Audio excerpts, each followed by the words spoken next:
ক্ষীরচোরা গোপীনাথ মাধবেন্দ্রপুরীর লাগি কইলেন ক্ষীরচুরি, এই জন্য নাম হইল ক্ষীরচোরা হরি। তো আপনার সামনে আজকে একটা সুন্দর রেসিপি শেয়ার করছি এবং এই রেসিপিটি এত সুন্দর, শ্রীপাদ মাধবেন্দ্রপুরী এই রেমুনা অর্থাৎ রেমুনা যেখানে ক্ষীরচোরা গোপীনাথ বলে খ্যাত রয়েছে গোপীনাথ, সেখানে স্বয়ং ভগবান বিগ্রহ নহে তুমি সাক্ষাৎ ব্রজেন্দ্র নন্দন। এই ব্রজেন্দ্র নন্দন স্বয়ং ভগবান গোপীনাথ সেখানে রয়েছে, আর সেই গোপীনাথ স্বয়ং তার শুদ্ধ ভক্ত শ্রীপাদ মাধবেন্দ্রপুরী পাদের ইচ্ছা অনুসারে তিনি এই ক্ষীর অর্থাৎ অমৃত কেলি চুরি করে রেখে দিয়েছিল। এই ঘটনা আপনারা প্রত্যেকে জানেন এবং এই ঘটনা আপনারা আমাদের যে অনলাইন ডেইলি ভাগবতম ক্লাসে বর্ণনা করা হয় আপনারা শুনবেন, সেখানে দেখতে পাবেন। তো সেই অমৃত কেলি আজকে আমরা বানাবার চেষ্টা করছি।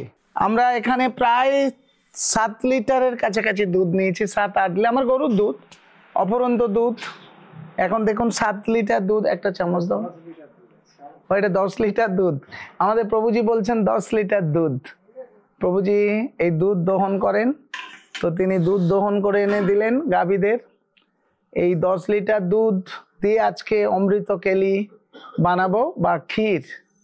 আপনারা এই ক্ষীরের এত আকর্ষণ রয়েছে, আর এই দুধ থেকে আপনারা দেখতে পাচ্ছেন আমি দেখিয়েছি ইতিপূর্বে আমরা এই দুধ থেকে প্রতিদিনই প্রায় একদিন ছাড়া একদিনই এতটা করে ঘি তৈরি করছি। এই দেখুন আজকেও ঘি তৈরি করেছি এই দুধ থেকে। এই দেখুন ঘি।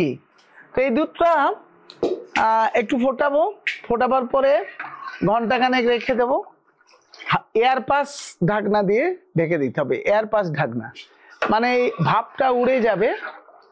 এইভাবে দুধটা আধা ঘন্টা ফোটাবার পরে এয়ার পাস ঢাকনা দিয়ে, এয়ার পাসিং ঢাকনা আছে বা আপনি বেতের ঝুড়ি এরকম চাপা দিয়ে রাখলেন, তো ওই ভাপটা চলে যাওয়ার পর অলরেডি এই দুধের উপর একটা মোটা আস্তরণ পড়ে যাবে, যেটাকে সর বলা হয়।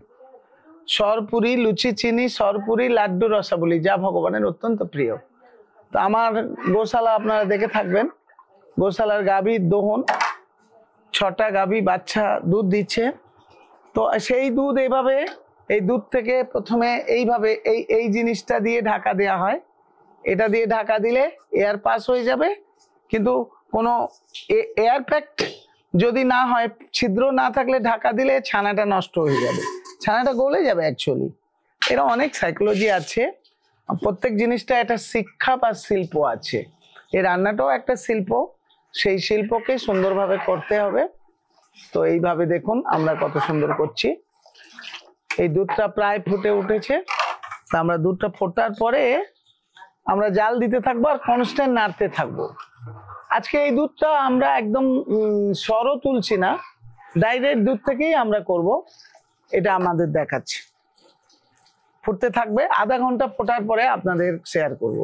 ফুটে ফুটে এটাকে একদম অনেকটা ফুটতে ফুটতে সাদা আছে, আস্তে আস্তে লাল হয়ে যাবে, তারপর লাগাতার নাড়তে হবে। এইটা হচ্ছে তলায় না লেগে যায়, আবার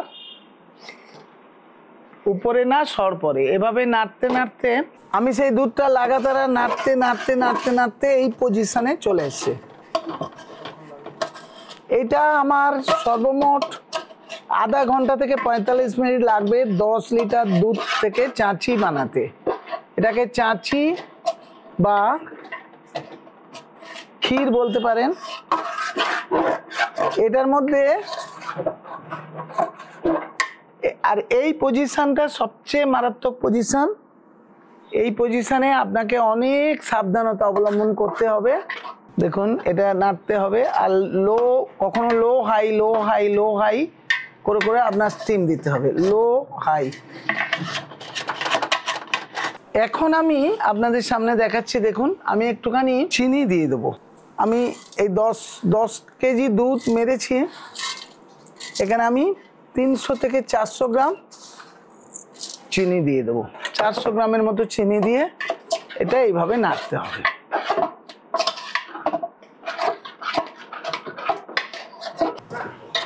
হরে কৃষ্ণ। আমার এই চাচিরটি এই অমৃত কেলি রেডি। এটা এইরকম ভাঁড়, 12টা ভাঁড় লুকিয়ে 12টা ভাঁড় লাগিয়েছিল, কিন্তু ভগবান কৃষ্ণ একটা ভাঁড়, গোপীনাথ একটা ভাঁড় সরিয়ে রেখেছিল তার ভক্তের জন্য। এই হলো অমৃত কেলি। অমৃত রসালো অম্ল দ্বাদশ প্রকার। সেই অমৃত রসালো, এই যে অমৃত কেলি, ক্ষীরচোরা গোপীনাথ মাধবেন্দ্র পুরীর লাগি কইলেন ক্ষীর চুরি। এই জন্য নাম হইল ক্ষীরচোরা হরি। ভগবান স্বয়ং এই ক্ষীর চুরি করেছিলেন, তাই আপনাদের সঙ্গে শেয়ার করলাম। এই যে অমৃতময়, এই যে অমৃত কেলি, এটি আপনারা বাড়িতে বানিয়ে বিগ্রহ থাকলে গোবিন্দকে ভোগ লাগান, আলেখ্য থাকলে ভোগ লাগান। হরে কৃষ্ণ।